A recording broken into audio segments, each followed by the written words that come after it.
Hello everyone.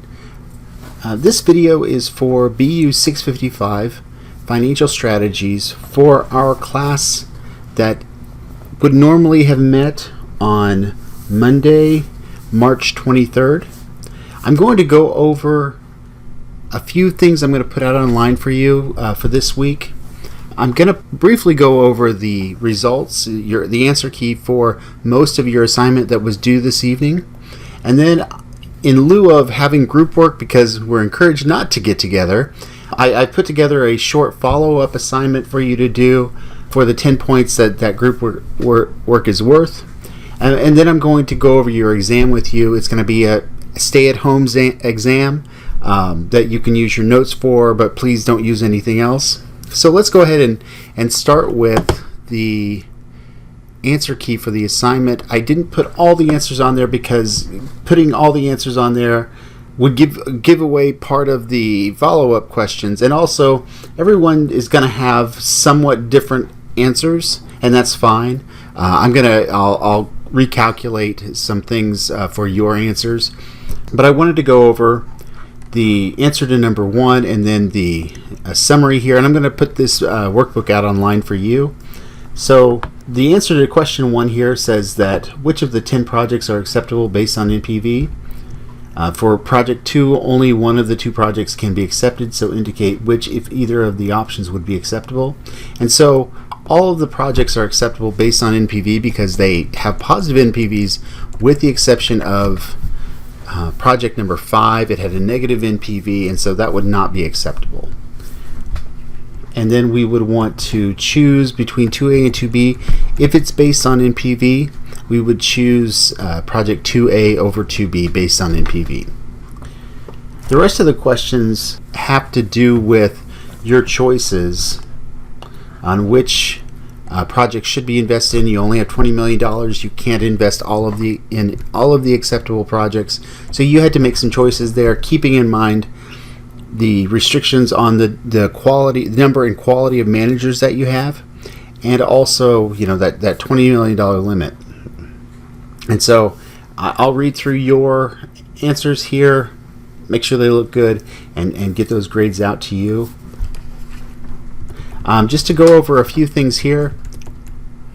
So again, I'll put this workbook out online for you. I haven't seen your answers yet, so I'll just go over things that I know people sometimes miss. The number one thing that people generally miss is this profitability index. So just as a rule of thumb here, if the NPV is positive, then that profitability index should be greater than 1, just based on how we calculate it. So if you have a positive NPV and a profitability index of less than 1, that answer is going to be wrong. Okay. So we can see here the only one that's less than 1 is also the project that has an NPV that's negative. Right. Other than that, the only other thing that usually, and I give this similar assignment out every year to the class, and also sometimes in other classes I've used it. The other thing that often gets missed is the MIRR, with using the average return for the reinvestment rate, and then the finance rate is based on the difficulty of the project, if it has low difficulty, average difficulty, or high difficulty. Beyond that, I encourage you to take a look at the workbook here for the answers. If you go to each worksheet, you can see how they were calculated.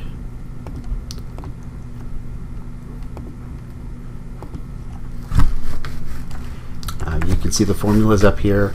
To make life a little easier for me, I named these cells low. You can see up here in the name box up here, low, average, and high. And then I can just reference those cells later on when I calculated the NPV. You can see here I just put in average, and it uses the 10% weighted average cost of capital for that. Right. So let me know after you've taken a look at this answer key if you have any questions about how anything was calculated. I'm happy to answer those for you. And then I'll give you feedback on what you turned in, based on the answers you've got here, and then the answers you put in for the rest of the questions here. Okay. So let's move on to the follow-up questions, again, these are in lieu of the group work you would do in class. So I just asked 4 questions here. If your goal is to maximize the value of the firm today through your choice of projects, which projects should you accept? And then again, what is the sum of the NPVs of those projects? So it's kind of like what you did before. If your goal is to maximize the IRR for the capital budget, which projects should you accept? Again, what is the NPV of those projects? And then finally, if your goal is to generate cash quickly from the projects, which projects should you accept? So you're going to use different measures to determine how you're going to accept projects. So really that's a big part of these questions. What is the appropriate measure to use for maximizing the value of the firm? What is it for maximizing the IRR? That one's should be pretty obvious what you should use there. And then what is the appropriate one to generate cash quickly from the projects? And then finally, I ask you, in your opinion, what should the goal of selecting projects be? There's no right answer on this one. There's no single right answer on this one. What I'm just looking for is a short explanation of why you chose what you chose, or the goal, or how you go about selecting projects. All right, so that's going to be due. Just answer those questions. You can do it right on this page if you want. You can hand in you can turn in a different page, but answer those questions by 5 p.m. on Monday, March 30th. And actually, we'll just make that 5:30 p.m. to be consistent. That's going to be worth 10 points. All right, the last thing I want to go over in this short video is your midterm exam. The midterm exam will be due on March 30th by 5:30 p.m. Again, upload to the Dropbox. Save a week to complete this. Feel free to use your notes from the class for this. Please don't use your friends. Please don't use the internet. Please don't use your friends' notes. Just your notes. If you have questions about any of the questions, feel free to ask me. I may not be able to give you an answer, but I'll try to clarify things as best I can. So in the past, with some take-home work, in my MBA classes, I have had a problem with people sharing work and working together on things that they're not supposed to. I just ask you to please don't do that. It's kind of messy and ugly when that happens, and we all want to avoid that. So just do your own work, use your own notes. If you're out there looking for things on the internet, understand that I'm grading these based on the material we covered in class and the notes that we went over in class, not some outside sources. So if you have things in here that we didn't cover in class, they're probably not going to be correct. Okay. So there are 25 questions to answer, and I apologize, this might be a little bit confusing. It helps me grade quite a bit if you answer the questions down here. You don't have to stick to these lines. So this is what I give out if I'm giving the class, giving the test out in class, but you can just highlight this area and then type your answer in, and try to kind of stick with the same amount of space, but it's not, don't write a page. If I've given you 3 lines to type, put your answer in, don't write a half a page for the answer. Your answer's too long in that case. So keep it brief.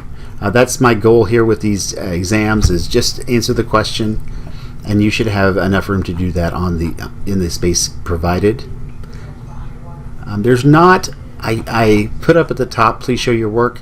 There's only, it appears to be 1 math question, or 2 math questions, sorry, NPV, where you calculate the NPV, IRR, profitability index, and payback period.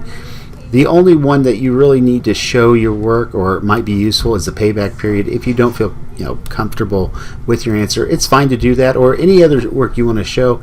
If you could just include it, if you want to do it by hand, just write it up on a page and reference the numbers on the page, the question numbers on the page, and just take a picture of it, attach it along with or upload it along with your test answers to D2L. And again, This is due on May 30th by 5:30 p.m. Again, feel free to ask me any questions. And this is really all I wanted to cover this week for the class. Normally we would be using class time to go over your answers for the assignment and doing group work, and then to do the test. We would also take another class period. This puts us back on schedule, so for next week I'm going to put out a set of notes. I'll provide a much longer lecture for that video lecture for that.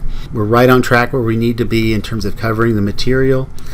I'm happy to talk with you, meet with you online. I have Zoom. Hopefully you have Zoom. If you don't, go out to the Washburn website there and just type in Zoom, and there's instructions for downloading that for your computer, and we can meet online if you'd like. If you have questions about anything or just want to talk about classes or how this class is going, I'm happy to do that with you. If you have questions about the material, you're working on something, you don't know if it's correct or not, or you have questions about how to do something, what really works best is if you attach that to an email and you email it to me, and that allows me to go over it and then contact you, and maybe we'll need to talk about it, and maybe I can just answer that in an email. But feel free to contact me. If you're feeling frustrated with all the things that are going on, feel free to contact me with that, and I will do my best to help you out with it. All right. I hope you have a great week, and I hope you stay well and safe, and I will talk to you again soon.